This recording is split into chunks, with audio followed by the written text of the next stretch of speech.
बिहार में 2025 में विधानसभा के चुनाव होने हैं, लेकिन तैयारियों को अभी से जो है वो चरणबद्ध तरीके से कैसे तैयारियां करनी है, इसको लेकर जनता दल यूनाइटेड पूरी तरीके से एक्टिव नजर आ रही है। और पटना में जदयू की राज्य कार्यकारिणी की अहम बैठक चल रही है और इस बैठक में कई महत्वपूर्ण फैसले लिए जा सकते हैं। कई महत्वपूर्ण फैसलों पर इस बैठक में मुहर लग सकती है। बीते दिनों बिहार की राजनीति में जनसुराज की एंट्री हो गई है, तो अब किस तरीके से चुनावी जो समीकरण हैं वो आने वाले दिनों में जनता दल यूनाइटेड की ओर से बनेंगे, कार्यकर्ताओं को कितना मजबूत किया जाएगा और किस तरीके के कार्यकर्ताओं को टास्क दिए जाएंगे, इन तमाम चीज़ों को देखते हुए ये बैठक जो है बेहद अहम है। और खुद मुख्यमंत्री नीतीश कुमार जो जदयू के राष्ट्रीय कार्यकारी अध्यक्ष भी हैं, वो इस बैठक की अध्यक्षता कर रहे हैं।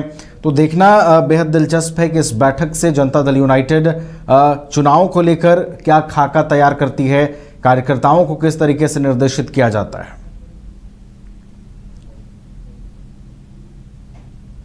जदयू की राज्य कार्यकारिणी की बैठक है। बैठक की अध्यक्षता खुद मुख्यमंत्री नीतीश कुमार कर रहे हैं। बैठक जो है शुरू हो गई है और ऐसे में अभी हम जदयू दफ्तर में हैं। बता दें तमाम नेता धीरे धीरे पहुंच रहे हैं और साथ ही साथ तमाम जो जेडीयू कोटे के जो तमाम मंत्री हैं, तमाम मंत्री पहुंच चुके हैं। लेकिन जो जेडीयू कोटे के जो केंद्रीय मंत्री हैं, एक ललन सिंह के गैर मौजूदगी है। ललन सिंह अभी तक नहीं पहुंचे। बता दें कि पूर्व में वो राष्ट्रीय के अध्यक्ष रह चुके हैं ललन सिंह, और ललन सिंह की गैर मौजूदगी काफ़ी मायनों में आम माना जा रहा है। ऐसे में क्या वो ललन सिंह जो है, क्या ललन सिंह जदयू से नाराज चल रहे हैं, ऐसे लेकर कई सवाल उठ रहे हैं। धीरे धीरे जो देख रहे होंगे जो तमाम जो सांसद हैं और जो बिहार विधान सभा के जो सदस्य हैं, चाहे बिहार विधान परिषद के जो सदस्य हैं, जो तमाम जो लोग धीरे धीरे आ रहे हैं, देख रहे होंगे मंत्री हैं, जो मंत्री भी धीरे धीरे तमाम जो लोग हैं बैठक में पहुंच रहे हैं। मुख्यमंत्री नीतीश कुमार जो हैं खुद पहुंच चुके हैं। साथ ही साथ ये जो मुख्यमंत्री नीतीश कुमार की अध्यक्षता में यह बैठक हो रही है। और बैठक में जो तमाम जो मंत्री धीरे धीरे पहुंच रहे हैं, लेसी सिंह की गाड़ी है, लेसी सिंह भी पहुंच चुकी हैं। और ऐसे में लेकर जो मद्य निषेध मंत्री हैं, जो रत्नेश सदा भी पहुंच चुके हैं। रत्नेश सदा के आपको तस्वीर दिखा रहे हैं। तमाम जो नेता हैं धीरे धीरे पहुंच चुके हैं बैठक में राज्य कार्यकारिणी की बैठक है।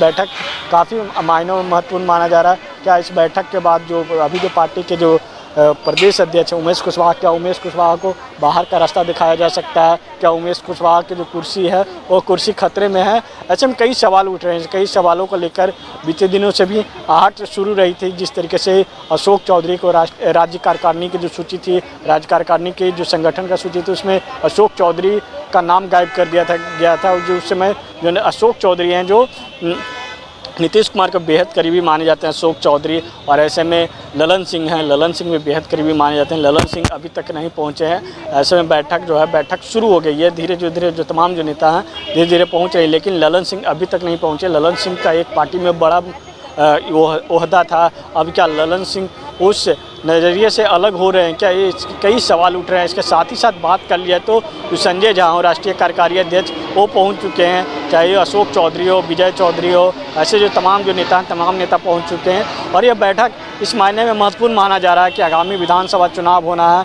विधानसभा चुनाव को लेकर कई सवाल उठ रहे हैं। क्या विधानसभा चुनाव के समय का जो है धीरे धीरे जो तमाम जो नेता हैं पहुँच रहे हैं। ऐसे में लेकर हम जो आपको अंदर की भी तस्वीर दिखाने के लिए चाहेंगे। जैसे में लेकर धीरे धीरे जो तमाम जो नेता पहुँच रहे हैं, ऐसे में जो कही जाए तो और आप न्यूज़ बास्कोप के लिए फिलहाल पटना से विवेक। तो जेडीयू राज्य कार्यकारिणी की बैठक से जुड़े तमाम अपडेट्स के साथ हमारे बिहार संपादक एसके राजीव भी जुड़े हुए हैं पटना स्टूडियो से। सीधे उनका रुख करते हैं। एसके राजीव, जदयू कार्यकारिणी की अहम बैठक हो रही है और देखिए 2025 में विधानसभा के चुनाव होने हैं, पर जदयू की कवायद ये है इसके राजीव की 2025 में भले चुनाव होने हो, लेकिन तीर निशाने पर लगे इसकी कवायद अभी से शुरू हो गई है।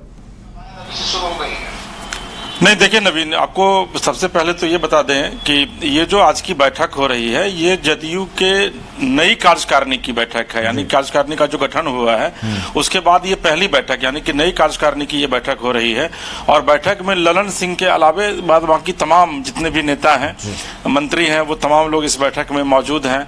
और ये बैठक आनन फानन में बुलाई गई है और इस बैठक का जो उद्देश्य है उसमें 6 मुख्य एजेंडा जो है वो तय किया गया है, जिसमें कि जो सबसे पहला एजेंडा है वह यह है कि एनडीए के जो भी घटक दल हैं बिहार में, चाहे वो बीजेपी हो, चाहे वो चिराग पासवान की पार्टी एलजेपी आर हो, चाहे वो हम हो या फिर उपेंद्र कुशवाहा की पार्टी हो, इन तमाम पार्टियों के साथ एक कोऑर्डिनेशन, एक समन्वय जो है वो बना करके रखने की बात कही गई है, ताकि किसी भी तरह की कोई जो है वो वैमनस्यता जो है वो सामने ना आए, और अगर सामने आता भी है तो उसको किस तरीके से फिर कोऑर्डिनेट किया जाए, वो सबसे पहला जो एजेंडा है वो तय किया गया है।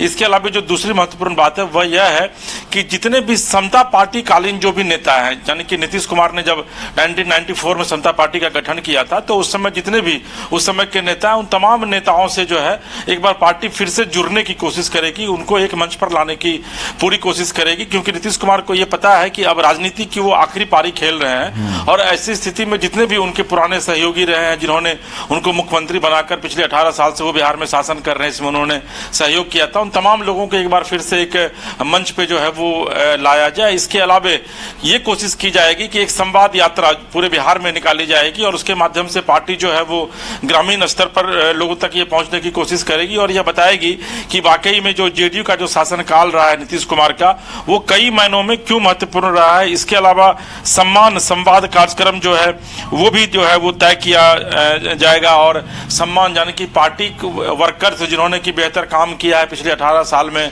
उनके लिए एक सम्मान कार्यक्रम, सम्मान समारोह का कार्यक्रम भी जो है वो जेडीयू तय करेगी। और इस एक साल के भीतर, यानी कि चूंकि चुनाव में मात्र एक साल का वक्त बचा है, आपको पता है कि 2025 के अक्टूबर में चुनाव होना है बिहार में भी, तो इस एक साल के भीतर सरकार की उपलब्धियों को, एनडीए सरकार, नॉट ओनली जेडीयू बल्कि एनडीए सरकार की उपलब्धियों को किस तरीके से आम लोगों तक पहुंचाया जाए, और यह बताया जाए कि बिहार में एनडीए का शासन आखिर क्यों जरूरी है। तो इन तमाम मुद्दों को लेकर के विचार विमर्श पिछले 3 घंटे से जो है वो जेडीयू कार्यालय में हुआ है, और उसके बाद ये जो 6 जो कुल टिप्स हैं, वो 6 टिप्स है वहां पर नेताओं को, मंत्रियों को, जो कार्यकर्ता हैं, कार्यकारिणी में जो लोग अधिकारी जुड़े हुए हैं, उन तमाम लोगों को यह दी गई है, और नीतीश कुमार खुद उसकी अध्यक्षता कर रहे हैं। तो नीतीश कुमार चूंकि एक बहुत ही मैच्योर्ड लीडर हैं, उनको ये पता है कि आने वाले समय में, आज से 2 महीने 1 महीने बाद झारखंड में भी चुनाव है, और कल आपको पता है कि हिमंता बिस्वा शर्मा ने भी कहा है झारखंड में कि भाई एक तमाम दलों के साथ उनका जो है वो उनकी बॉन्डिंग जो है वो अच्छी है, एक जेडीयू के साथ जो है थोड़ा बहुत बचा हुआ है, उस मामले को भी क्लियर कर लिया जाएगा। तो चूंकि झारखंड भी चुनाव लड़ना है जेडीयू को, और बीजेपी के साथ ही मिलकर के चुनाव लड़ना है, तो ऐसी स्थिति में पार्टी खुद को किस तरीके से रीएस्टैब्लिश करे झारखंड में, इस मुद्दे पर भी चर्चा हुई, क्योंकि झारखंड भी जेडीयू के लिए बहुत ही महत्वपूर्ण है। आपको याद संभवतः नहीं होगा क्योंकि समय पत्रकारिता में नहीं आए थे, लेकिन जब जेडीयू चुनाव लड़ी थी पहली बार वहां पर झारखंड में, तो 2 या 3 सीट जो है वो जीती थी, और उसके बाद से जेडीयू का ग्राफ फिर झारखंड में भी लगातार गिरता गया था। तो यही वजह है कि वहां पर भी राजा पीटर को शामिल कराया गया है। राजा पीटर पटना भी आए हुए थे, आज से 4 दिन पहले नीतीश कुमार से मिलकर के वो गए हैं। तो झारखंड में अपने अलायज बीजेपी के साथ किस तरीके से एक बेहतर अलायज बनाया जाए, और किस तरीके से झारखंड में बीजेपी के साथ मिलकर के या फिर एनडीए के साथ मिलकर के चुनाव लड़ा जाए, इस मुद्दे पर भी चर्चा हुई। तो आज की जो पहली जो जदयू राज्य कार्यकारिणी की बैठक थी वो कई महीनों में महत्वपूर्ण है, जिसमें कि इन तमाम मुद्दों पर चर्चा हुई। हालांकि बैठक अभी भी चल ही रही है, और 3 बजे तक संभवतः बैठक चलने की संभावना है, और भी क्या कुछ बैठक में निकल कर आता है वो हम अपने दर्शकों को और आपको नवीन अपडेट करेंगे। जी नवीन, बहुत अहम बैठक चल रही है जदयू कार्यकारिणी की, और आपने सिलसिलेवार तरीके से बताया जिन 6 एजेंडों पर मुख्य रूप से इस बैठक में चर्चा हो रही है। जेडीयू नेताओं को, मंत्रियों को और कार्यकर्ताओं को जो कार्यकारिणी से जुड़े हुए हैं, तमाम कार्यकर्ताओं को टिप्स दिए जा रहे हैं, और एक जनाधार कैसे तैयार हो आगामी चुनावों को देखते हुए, नई कार्यकारिणी में लोगों को कैसे जोड़ा जाए, क्या संदेश देकर कार्यकर्ताओं को मजबूत किया जाए, इन तमाम चीज़ों पर इस बैठक में चर्चा होगी। 3 बजे तक ये बैठक चलेगी, जैसा कि आपने बताया। नजर आप बनाए रखिएगा इसके राजीव, आपसे लगातार अपडेट लेते रहेंगे। बहुत बहुत फिलहाल आपका हमारे साथ जुड़ने के लिए धन्यवाद।